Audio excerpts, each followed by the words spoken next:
You're done. The red light is on. Yes.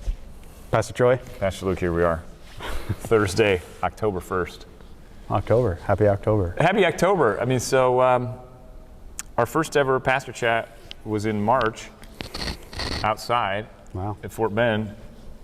It seems like only yesterday, and it seems like it was a long time ago. Yeah. That was right going into COVID stuff. Mm-hmm. Are we out of it? Certainly doesn't feel like it. I thought we were just talking. Yeah. We had a pastor chat before the actual pastor chat.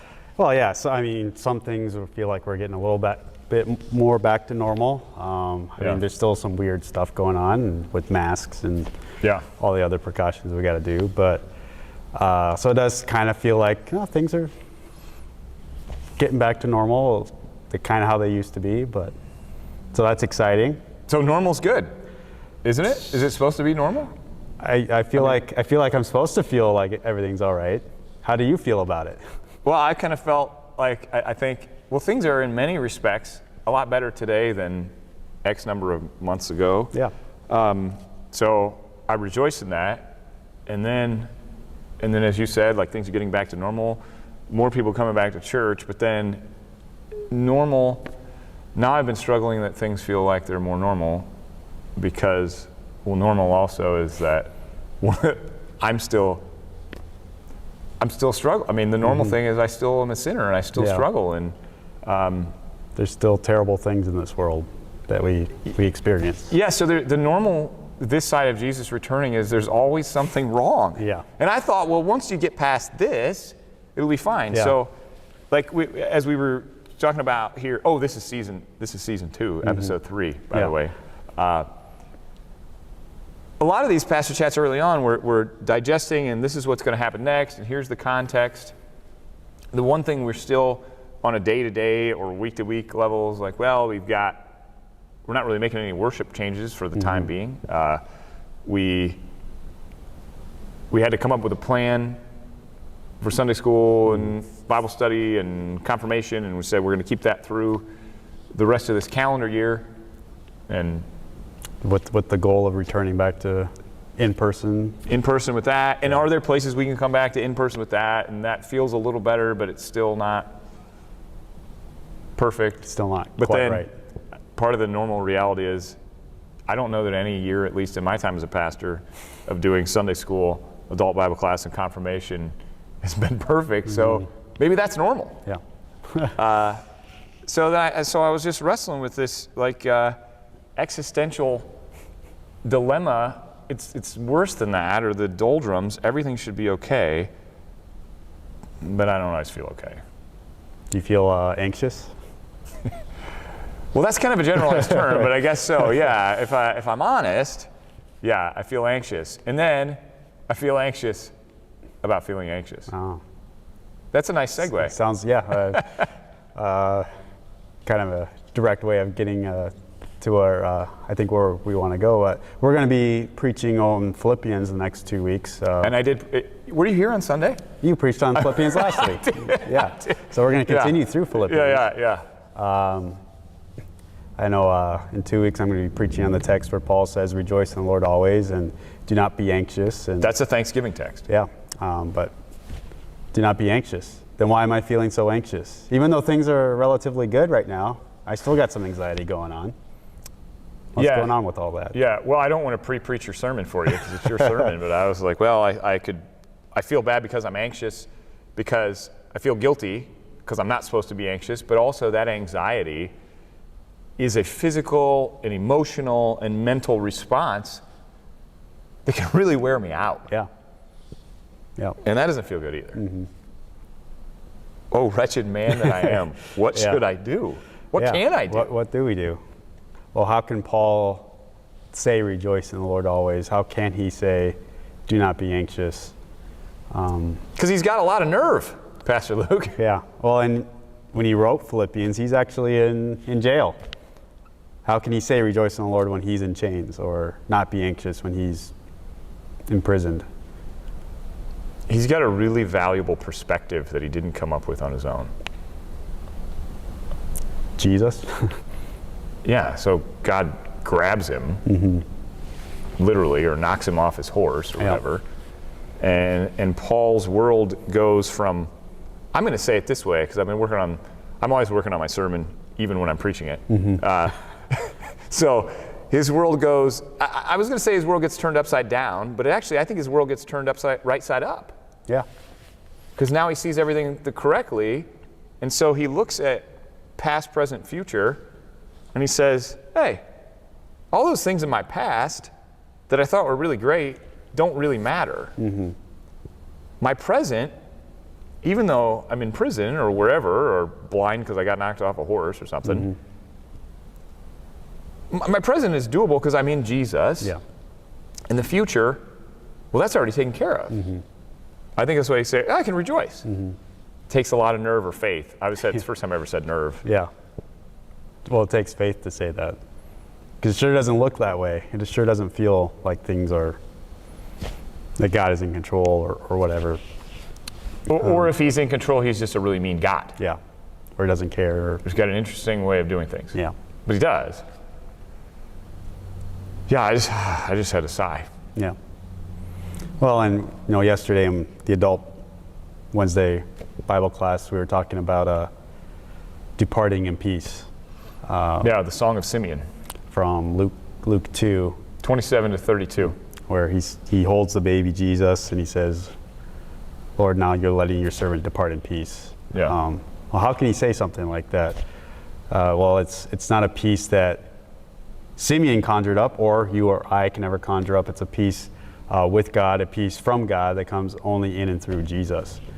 And it's a peace that, whether we feel at peace or not, is an objective reality, truth for the Christian, because God has said it. God has made peace with us. Yeah, that God's promises are true. So not only did Simeon, God tells Simeon, you're not going to die. Did he say die? I think so. Until he sees the Lord's salvation.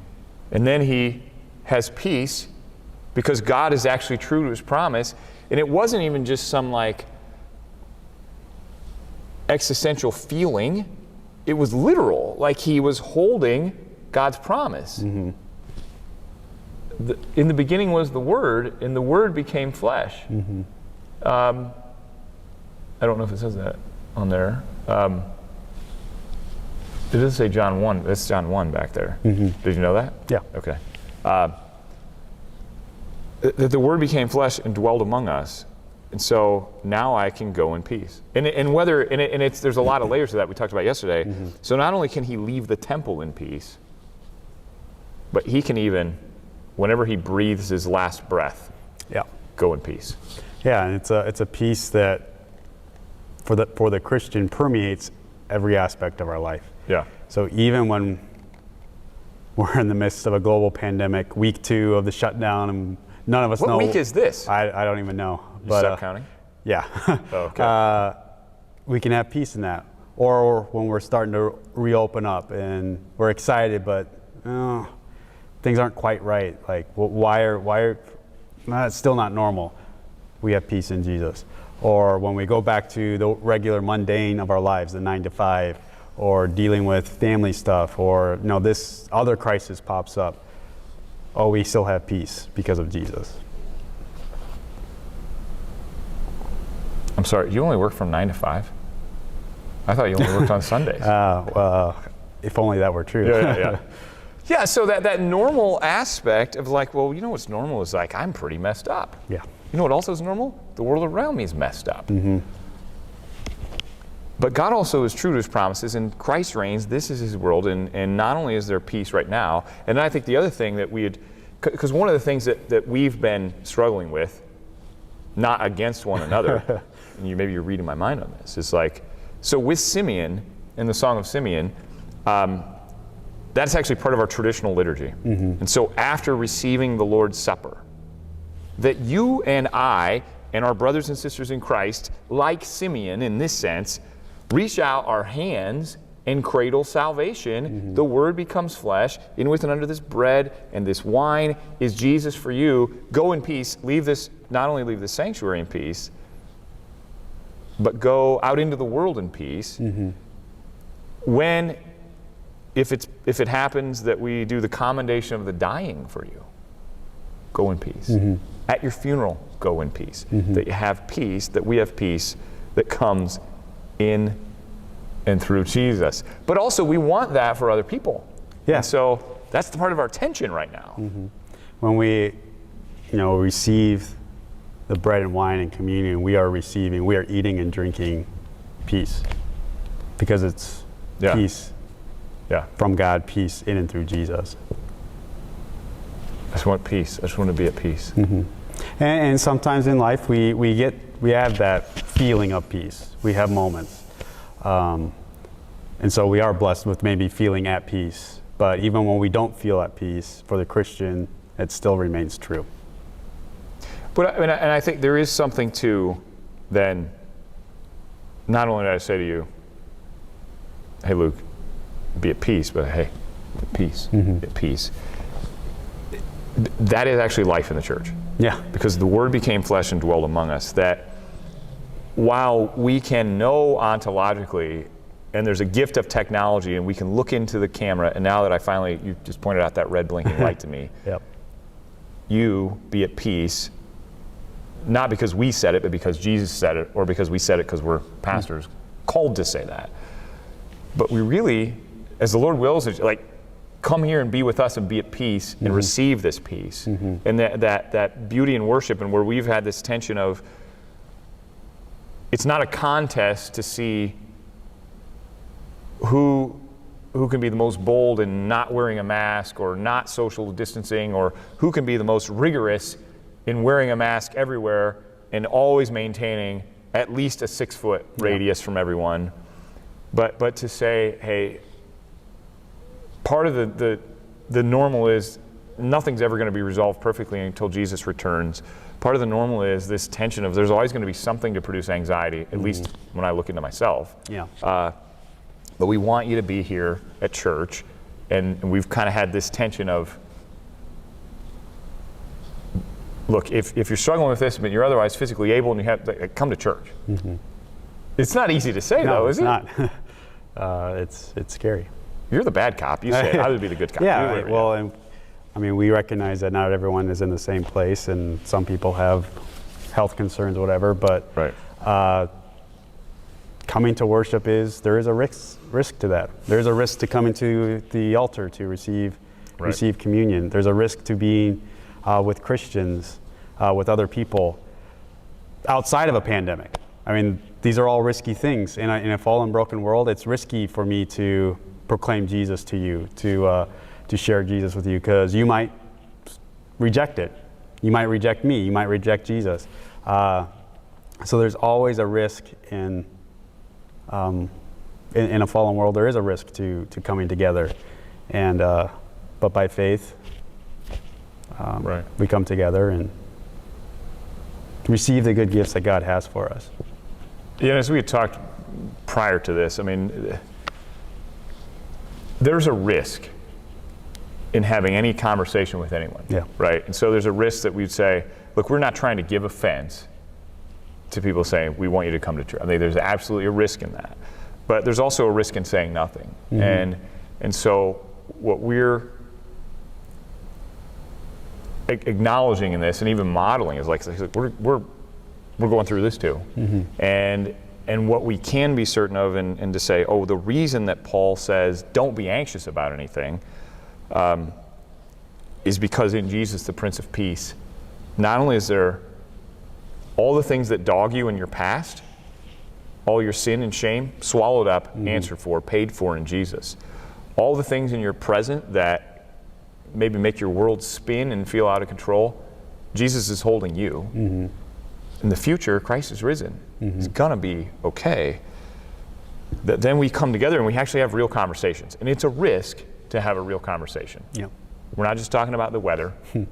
We're not just talking about, sports can be risky now, right? But